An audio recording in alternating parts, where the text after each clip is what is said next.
नमस्कार, मैं हूं अंकुर और आप देख रहे हैं सत्य हिंदी का न्यूज बुलेटिन। एक नजर अब तक की सुर्खियों पर। ईडी के समन पर दिल्ली के मुख्यमंत्री अरविंद केजरीवाल ने कहा है कि सच्चाई ये है कि कोई भ्रष्टाचार नहीं था। बीजेपी मुझे गिरफ्तार करना चाहती है और सबसे बड़ी संपत्ति मेरी ईमानदारी है और बीजेपी उसे नुकसान पहुंचाना चाहती है। मेरे वकीलों ने मुझे बताया है कि ईडी के समन अवैध हैं। बीजेपी का मकसद मेरी जांच करवाना नहीं है, बल्कि मेरी लोकसभा चुनाव के अभियान को रोकना है। वो मुझे जांच के नाम पर बुलाना चाहते हैं और फिर गिरफ्तार करना चाहते हैं। उन्होंने कहा कि बीजेपी झूठे आरोप लगाकर मुझे लोकसभा चुनाव में प्रचार करने से रोकना चाहती है। सीएम केजरीवाल ने कहा कि मनीष सिसोदिया और संजय सिंह इसलिए जेल में नहीं है कि उन्होंने कोई भ्रष्टाचार किया है, बल्कि वो तो इसलिए जेल में है क्योंकि उन्होंने बीजेपी में जाने से इनकार कर दिया। केजरीवाल ने आगे कहा, इस तरह से देश आगे नहीं बढ़ सकता है। जो कुछ भी चल रहा है वो जनतंत्र के लिए बहुत खतरनाक है। उन्होंने कहा कि जांच को चलते हुए 2 साल हो गए तो फिर लोकसभा चुनाव के पहले ही क्यों बुलाया जा रहा है। सीबीआई ने 8 महीने पहले बुलाया था, मैं गया भी था और जवाब भी दिए थे। अब लोकसभा चुनाव के पहले बुलाया जा रहा है तो उनका मकसद मुझे पूछताछ करना नहीं है, वो लोग मुझे बुलाकर गिरफ्तार करना चाहते हैं। आम आदमी पार्टी के नेताओं द्वारा अरविंद केजरीवाल की गिरफ्तारी की आशंका पर कटाक्ष करते हुए भाजपा ने कहा है कि आप नेता चोरी को भी इवेंट बनाना चाहते हैं और केजरीवाल इतना घबराए हुए हैं कि प्रेस कॉन्फ्रेंस भी डिजिटल कर रहे हैं। वो मीडिया के सामने आने से बच रहे हैं। भाजपा के दिल्ली प्रदेश अध्यक्ष वीरेंद्र सचदेवा ने कहा कि आम आदमी पार्टी के नेता शोर मचा रहे हैं कि उनके मुख्यमंत्री कभी भी गिरफ्तार हो सकते हैं। इन लोगों ने चोरी की है, भ्रष्टाचार भी किया है और अब ये हंगामा बरपा रहे हैं। उन्होंने कहा कि आप नेता उस चोरी को भी इवेंट बनाना चाहते हैं और उनका ये व्यवहार शर्मनाक है। क्या जांच एजेंसी इन्हें बताकर आएगी? क्या जांच एजेंसी बताकर आती है? उन्होंने आगे कहा कि जांच एजेंसी ने केजरीवाल को अपनी बात कहने का मौका दिया था, लेकिन ये भागते रहे और अब सुबह से चोरों की बारात हंगामा कर रही है।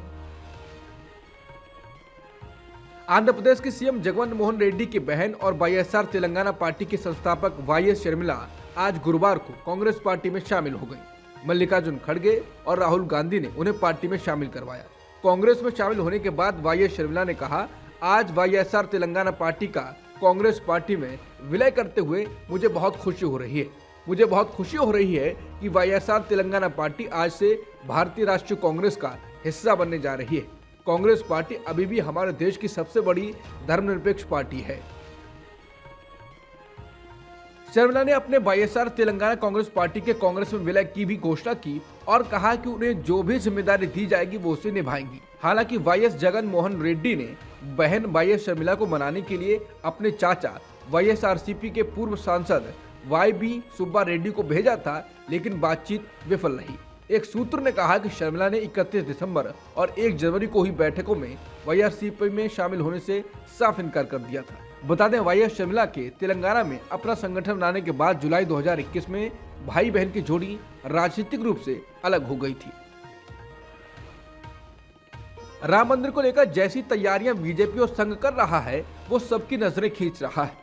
जहां लोगों को घर घर तक इसको पहुंचाने की योजना बनाई गई है, तो इस बीच मंडल की राजनीति को भी समेटने का फॉर्मूला तैयार हो गया है। रिपोर्ट के मुताबिक सावधानी पूर्वक तैयार की गई गेस्ट लिस्ट में 22 जनवरी को राम मंदिर के प्राण प्रतिष्ठा समारोह के लिए प्रत्येक जिले और देश भर के अधिकांश ब्लॉकों से 150 से अधिक समुदायों के प्रतिनिधि अयोध्या में शामिल होंगे। इस आयोजन को संघ परिवार द्वारा दूसरे राम मंदिर आंदोलन के रूप में देखा जा रहा है, जो इस अवसर का उपयोग हिंदू समाज को जाति पाति से ऊपर उठाकर एक साथ लाने की कोशिश कर रहा है। देश के हर जिले से 150 से अधिक समुदायों का प्रतिनिधित्व किया जाएगा।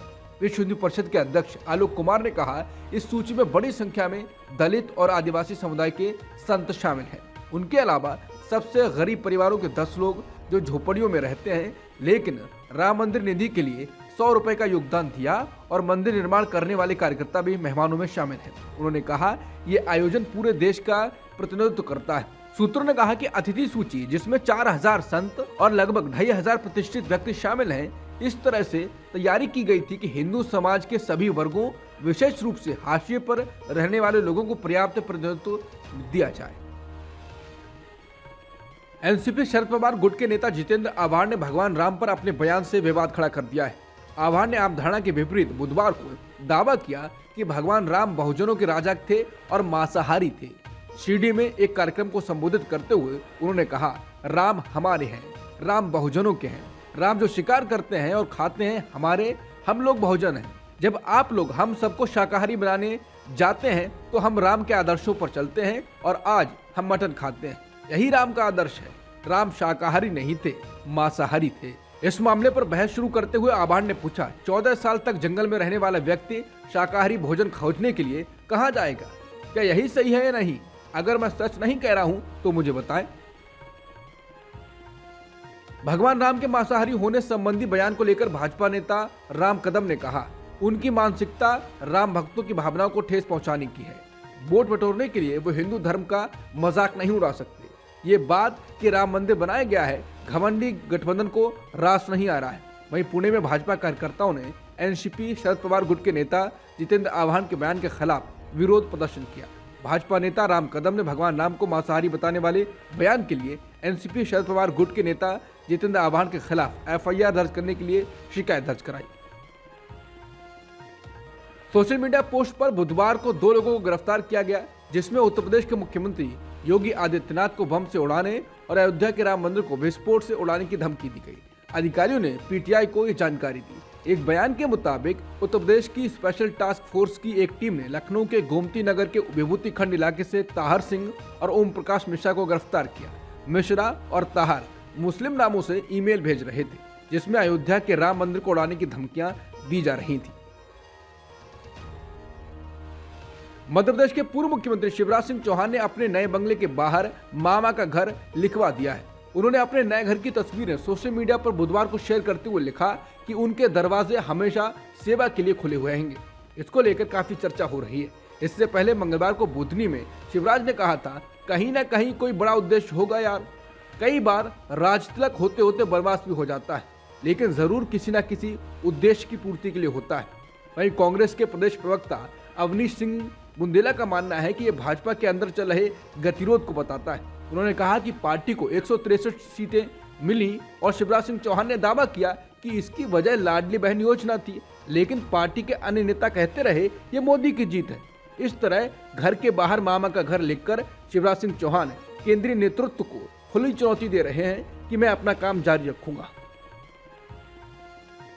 खालिस्तानी आतंकी गुरपत वंश सिंह पन्नू की हत्या की साजिश के मामले में चैक गणराज्य में गिरफ्तार निखिल गुप्ता को सुप्रीम कोर्ट से राहत नहीं मिली है। अदालत ने राहत देने से इनकार करते हुए कहा, ये मामला पब्लिक अंतर्राष्ट्रीय कानून का है, हमें दूसरे देशों की अदालत के क्षेत्राधिकार की संप्रभुता का सम्मान करना चाहिए।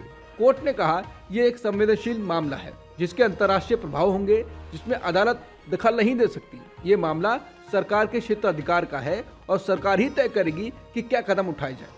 याचिकाकर्ता अगर चाहे तो इस मामले को सरकार के सामने उठाया जा सकता है। अदालत ने कहा, निखिल को काउंसलर एक्सेस दिया गया है। जर्मनी में एसपीडी, ग्रीन्स और एफडीपी की गठबंधन सरकार पहले से कहीं ज्यादा बटी हुई है और नाराजगी उबल रही है। जर्मनी की मौजूदा गठबंधन सरकार में एफडीपी सबसे छोटा सहयोगी दल है। 2022 और 2023 में हुए प्रांतीय और स्थानीय चुनावों में एफडीपी को एक के बाद एक कई हार का सामना करना पड़ा। स्थानीय नेताओं का कहना है कि इसके पीछे केंद्र के गठबंधन सरकार की गड़बड़ियां जिम्मेदार हैं। ओपिनियन पोल्स इशारा करते रहे हैं कि 5 में से 1 जर्मन नागरिक ही अब तक सोशल डेमोक्रेटिक पार्टी यानी एसपीटी, ग्रीन्स और एफडीपी की गठबंधन सरकार के कामकाज से संतुष्ट है। एफडीपी में कई लोग हैं जिन्हें इस सिचुएशन से बाहर निकलने का बस यही रास्ता नजर आता है कि उनकी पार्टी गठबंधन सरकार से बाहर निकल जाए। पार्टी मेंबर्स के बीच हाल ही में एक सर्वे हुआ। उम्मीद थी ये सर्वे गठबंधन के बाहर निकलने की राह बनाएगा, लेकिन सर्वे में शामिल एफडीपी के 52% मेंबर्स ने गठबंधन में बने रहने का विकल्प चुन लिया। अब तक की सुर्खियों में इतना ही। बाकी खबरों के लिए बने रहिए सत्यहिंदी.com के साथ।